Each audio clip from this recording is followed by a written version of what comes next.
रहीम। अस्सलाम वालेकुम स्टूडेंट्स।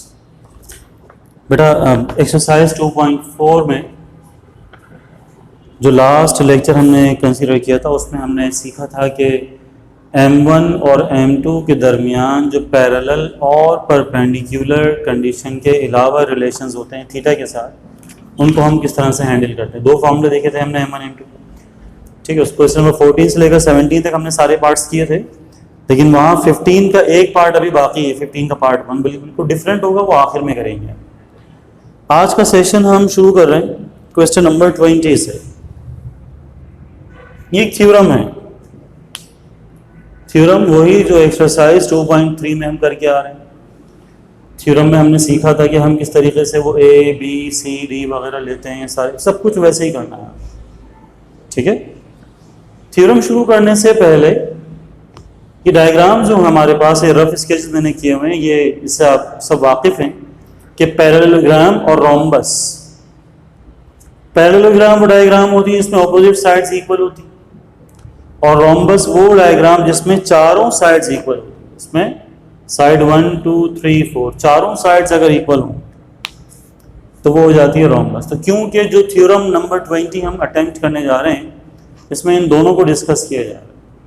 इसमें एक पैरेललोग्राम हमें गिवन है और उसको हम लेकर चलेंगे, कंटिन्यू करेंगे, और हमें प्रूफ करना है आखिर में कि जो गिवन पैरेललोग्राम है वो दरअसल एक रोम्बस है।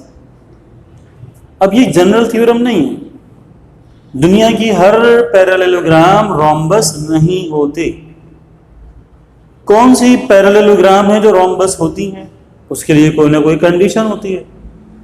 तो वो कंडीशन हमें यहाँ गिवन होगी, उसी की मदद से हम प्रूफ करेंगे कि रोम्बस है, यानी चारों साइड्स बराबर।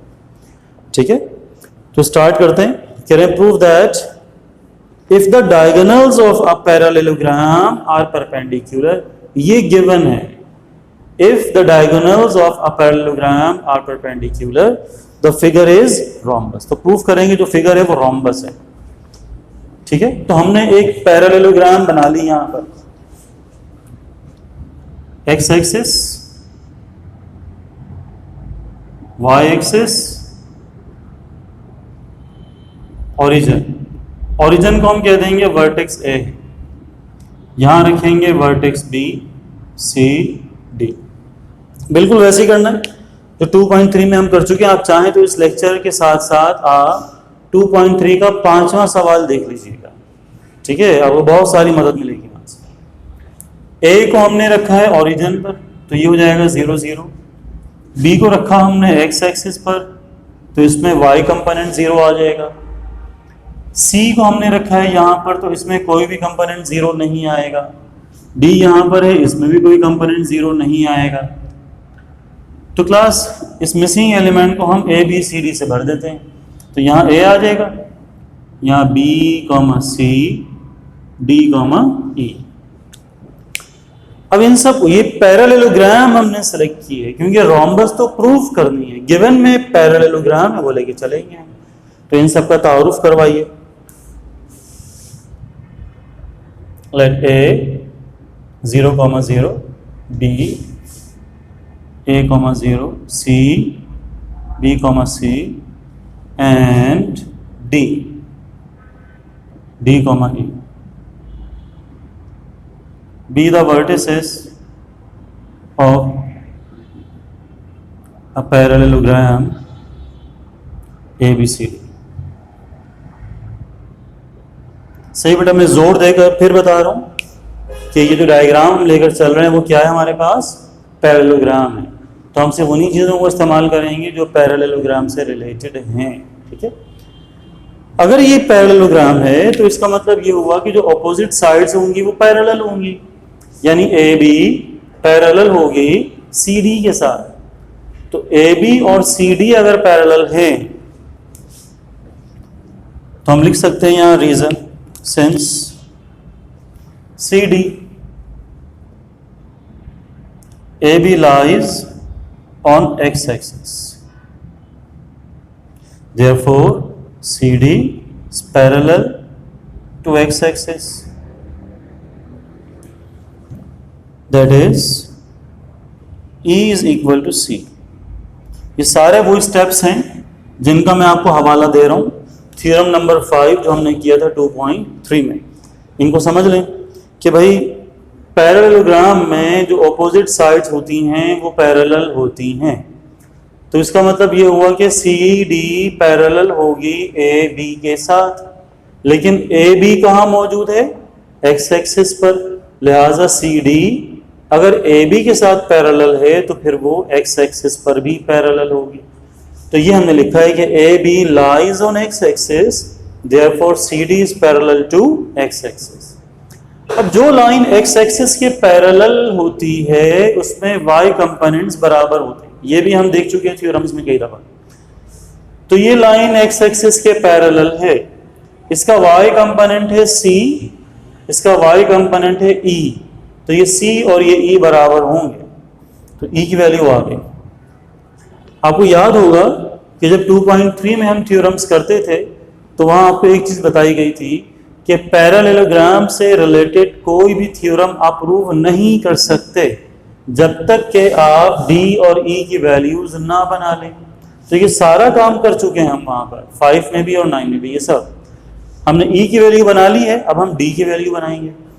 तो डी की वैल्यू फाइंड करने के लिए हम यूज करते हैं डिस्टेंस फार्मूला। कंसीडर करेंगे डिस्टेंस फार्मूला।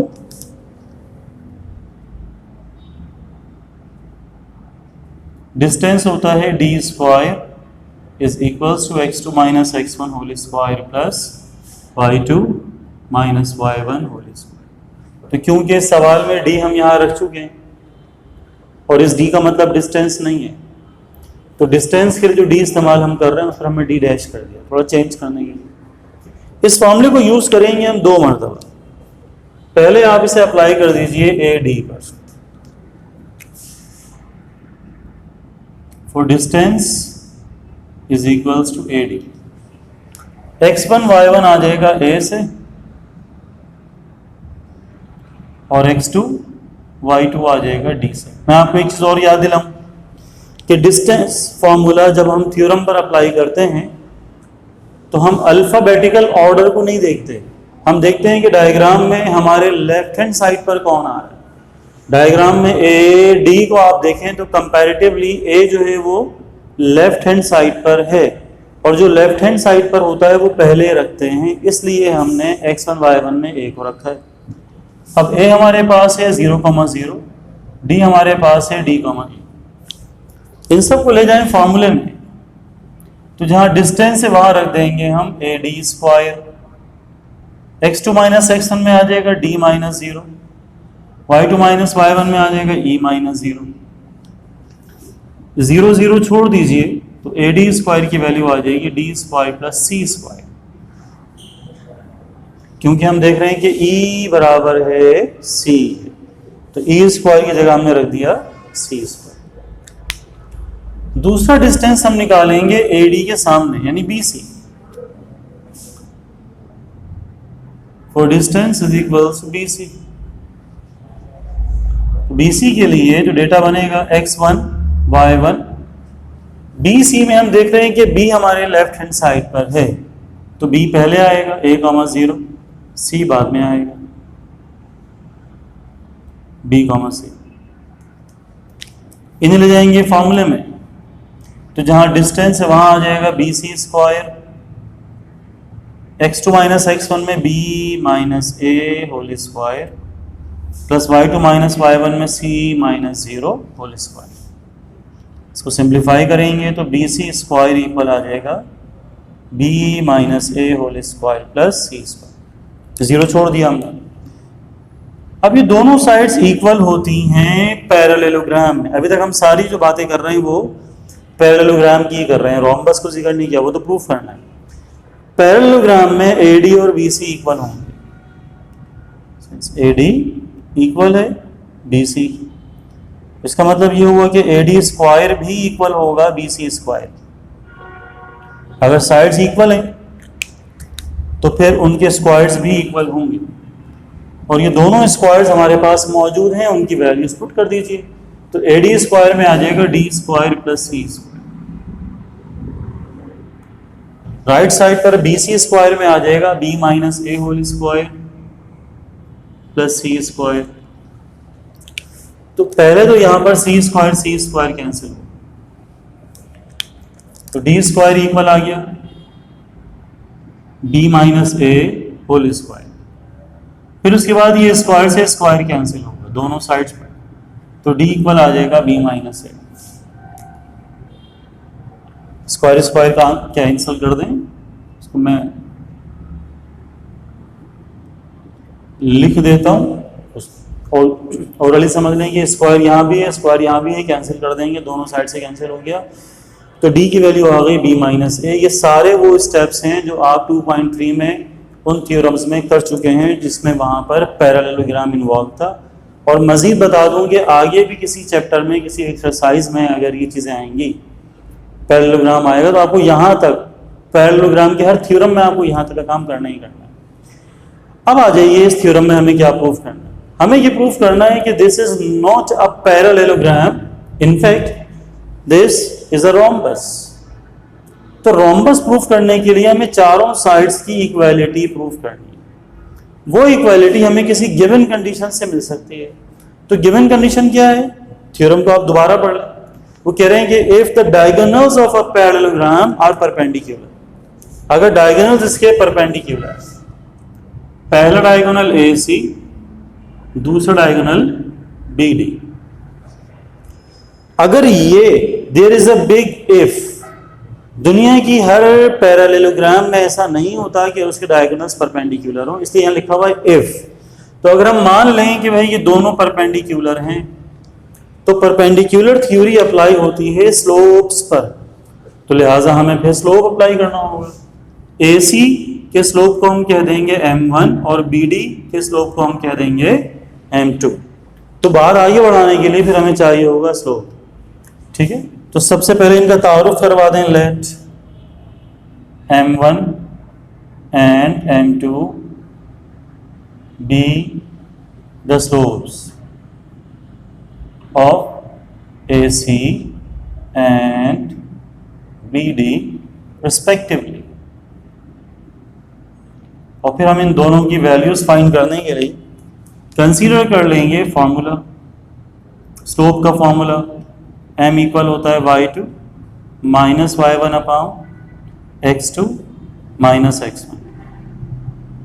अब इस फॉर्मूले को अप्लाई करेंगे आप 2 टाइम्स, पहले आप इसको अप्लाई करें m1 के लिए, तो डेटा बनाएंगे 4 m1, m1 is the slope of AC, तो x1 y1 आ जाएगा a से यानी 0 0, x2 y2 आ जाएगा c से, c हमारे पास है b, c। इन्हें ले जाएंगे फार्मूले में, तो m की जगह आ जाएगा m1, y2 माइनस y1 में c minus 0, x2 minus x1 में b माइनस 0, तो m1 की वैल्यू आ गई c अपॉन b। फिर हम निकालेंगे m2, उसके लिए बनाएंगे डेटा,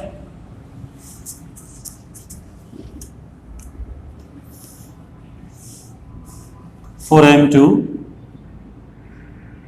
तो x1 y1 आ जाएगा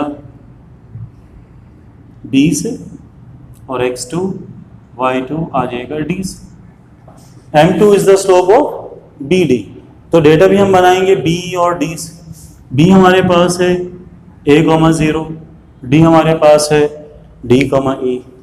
इन्हें ले जाएं फॉर्मूले में, तो स्लोप की जगह आ जाएगा इस मरतबा m2, d में से y2 माइनस y1 में e minus 0, x2 minus x1 में d माइनस a। अब देखिए यहां पर d और e की वैल्यू पुट कर दीजिए, तो न्यूमरेटर में e की जगह आ जाएगा c, यहाँ डिनोमिनेटर में d की जगह आ जाएगा b माइनस a, और जो माइनस a बाद में है वो हमने कॉपी कर लिया। तो e की वैल्यू c पुट कर दी और d की value b minus a put कर दी। अब ये माइनस a मिलके बना लेगा माइनस 2a, लिहाजा m2 की वैल्यू आ जाएगी c upon b minus 2a। m1 भी निकाल लिया और m2 भी, दोनों डायगोनल्स के स्लोप्स हैं m1 और m2, और गिवन ये है कि द डायगोनल्स आर परपेंडिकुलर। अब हम आ रहे हैं गिवन पर, जो बात हमें थ्योरम में बताई गई है कि if the diagonals are perpendicular, तो हम जाएंगे since AC is perpendicular to BD, since है गिवन है, ठीक है, तो क्योंकि ये परपेंडिकुलर है, therefore the slopes product becomes -1 according to the perpendicular formula. m1 m2 product equal होगा -1 के। यहां पर आप m1 की वैल्यू रख दीजिए c/b और आप m2 की वैल्यू रख दीजिए c/b -2a और ये सब कुछ इक्वल है -1 और मल्टीप्लाई कर दीजिए। c को c से मल्टीप्लाई करेंगे तो ये बन जाएगा c² और b को इन दोनों से मल्टीप्लाई करेंगे तो ये आ जाएगा b² -2ab। ये सब कुछ इक्वल है -1। क्रॉस मल्टीप्लाई करेंगे, b² -2ab को लाकर -1 से मल्टीप्लाई करेंगे तो c² की वैल्यू आ जाएगी 2ab -b²। इसको नोट कर लेंगे। किस तरह से आएगी? इन दोनों की साइन चेंज हो जाएगी। जब हम -1 से किसी चीज को मल्टीप्लाई करते हैं साइन चेंज होती है, तो -2ab -1 से मल्टीप्लाई होगा प्लस हो जाएगा, प्लस b² -1 से मल्टीप्लाई होगा तो माइनस हो जाएगा। तो एक वैल्यू आ गई, c² की वैल्यू आ गई 2ab -b²। तो बेटा ये जो वैल्यू है ये उन्होंने हमें नहीं बताई थी, उन्होंने हमें कंडीशन बताई थी। आई रिपीट, दुनिया के हर पैरेललोग्राम में c² = 2ab -b² नहीं होगा। ये बस वही होगा जहां के डायगोनल्स एक दूसरे के लिए परपेंडिकुलर होंगे। तो हमने ये रिलेशन बना लिया।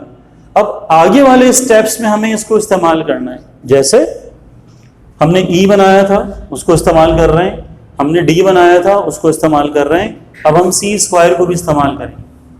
अच्छा, अब आगे करना क्या है? हमें ये प्रूफ करना है कि this is not a parallelogram only, in fact this is a rhombus. तो भाई रोम्बस प्रूफ करने के लिए ये चारों साइड्स प्रूफ करनी होंगी कि वो बराबर हैं, यानी चारों का डिस्टेंस निकालेंगे, इसकी जरूरत नहीं है। आप सिर्फ दो डिस्टेंस निकालेंगे बस, कोई से भी दो। मिसाल के तौर पर आप निकाल लें AB और आप निकाल लें BC, दो डिस्टेंस निकाल लें AB और BC।